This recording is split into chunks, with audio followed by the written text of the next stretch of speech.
Jeremy Gray, and welcome to Inside IU Softball with Coach Gardner. And Coach, congratulations. 15th consecutive home victory. No place like Bloomington for Indiana softball. Especially this past weekend. There was no place like Bloomington. The weather was fabulous, and we struggled a little bit early, but had to find a way to win, but managed to do that. So I'm pretty excited.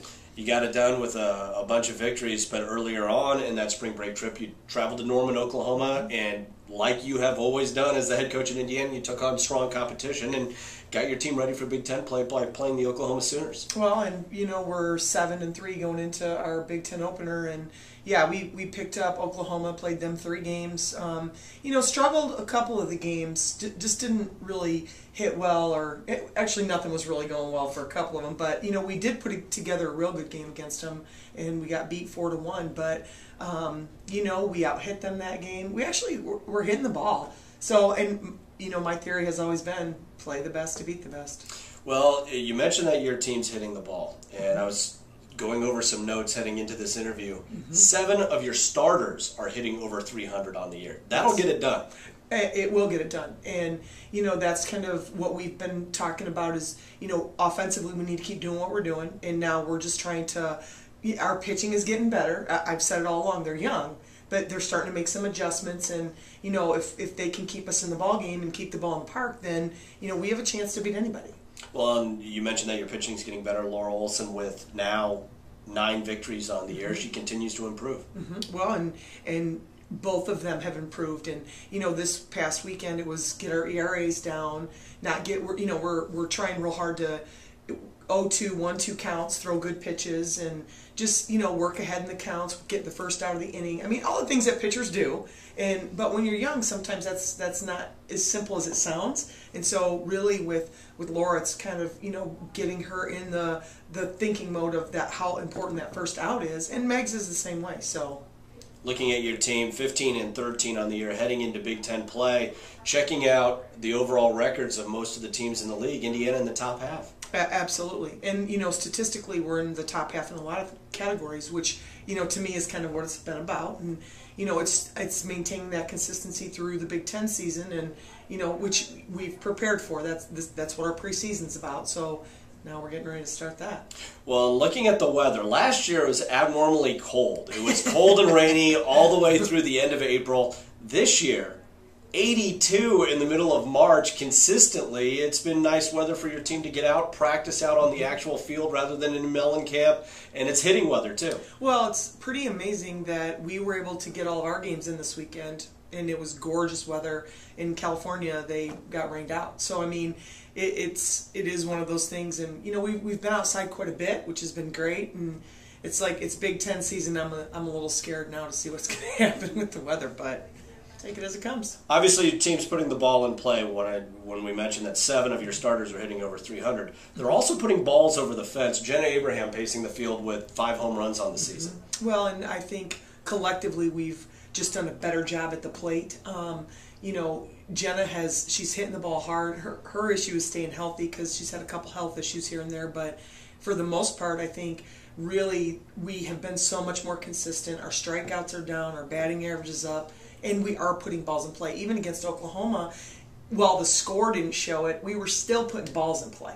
It wasn't like we were just standing up there striking out, because obviously Kaylani Ricketts is phenomenal, and we had 8 strikeouts against her one day and only 4 the next. So we've done some really good things at the plate, which will help us down the road. And she's protected in the order. You've got 4 players in your starting lineup with at least 3 home runs. So she's not alone. No, and she didn't hit in Oklahoma. She wasn't playing in Oklahoma. So, because of the injury. But now, obviously she's back and came right back swinging like she was before, which is a great thing for us. But I've got a couple of really good hitters around her, and Sammy Brinter has hit extremely well all season, and Wagner's starting to come on now, and I just think we have a good mix of people that are hitting. Brian Myers is a freshman who's getting comfortable at the plate. Wagner, obviously, and Gogreve is hit the ball extremely well. So it's a whole group. Sam Heyman is, we turned her from left-handed to right-handed, and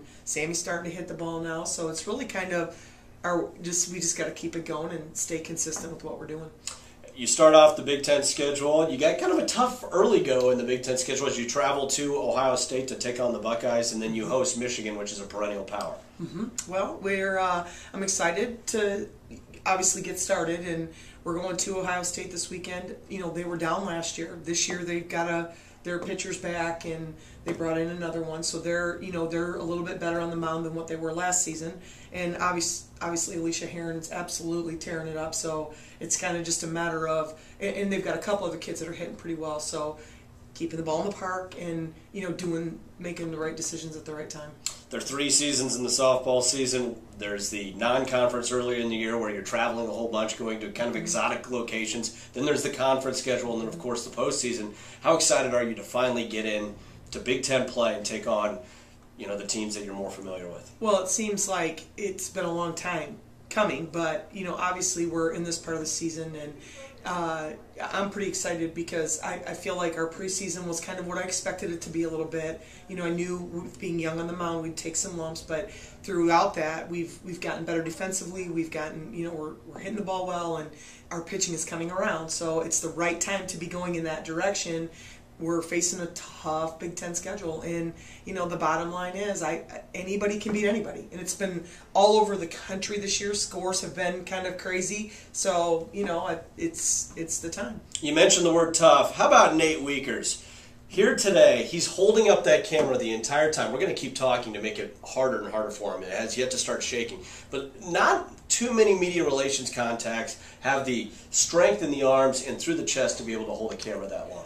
Well, we're pretty impressed. I think he just did that because he forgot his tripod. But the bottom line is, Nate actually is not traveling with us this weekend, so he's being very nice to me. He's the 4-leaf clover of IU athletics, though. Don't jinx him. I mean, 17-3 with your team last year. Behave And yourself. then, going around with men's basketball as the Hoosiers continue to work through the tournament. Behave yourself. All right, well, we're going to have him help me out with stock picks and all that kind of stuff. Oh, you better behave yourself. So.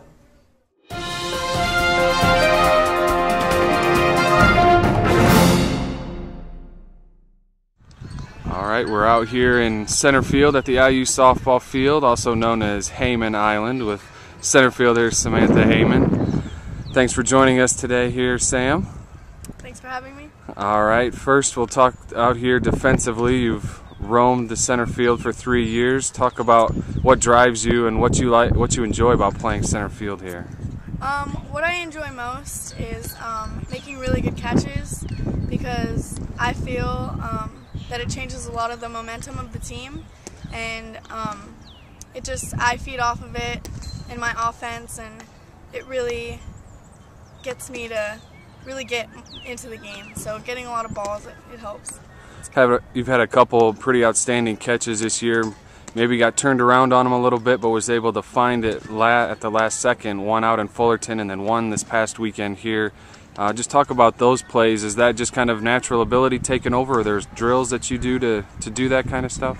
Well, it is natural being out here for so long, but I know Kibi and I have a drill where she tries the best that she can to get it over my head, and obviously it's paying off because I'm making some pretty good catches, and so hopefully keep it up. Maybe have a little bit of work to do to get to Jenna Abraham's home run robbing catch earlier this year, right? But yep. There's still some games left for that, right? Yep, definitely going to rob one this year. All right, and then moving to the plate. Last year and your freshman year, you hit left-handed. This year, shifting over to right-handed. That transition statistically appears to be going very well. How do you feel at the plate hitting from the right side? It's actually been a lot of fun for me. I feel like from the left side, I was just thinking way too much, and I was just trying to put the ball in play. And now on the right side, it's more see ball, hit ball, and the coaches have been really good working with me, and so far so good. It's just been really easy. It's been a really good transition, so hopefully I keep it up and just see how things go. All right, well, thanks for your time out here on Heyman Island, and hope to see more great catches the rest of the season. Thank you.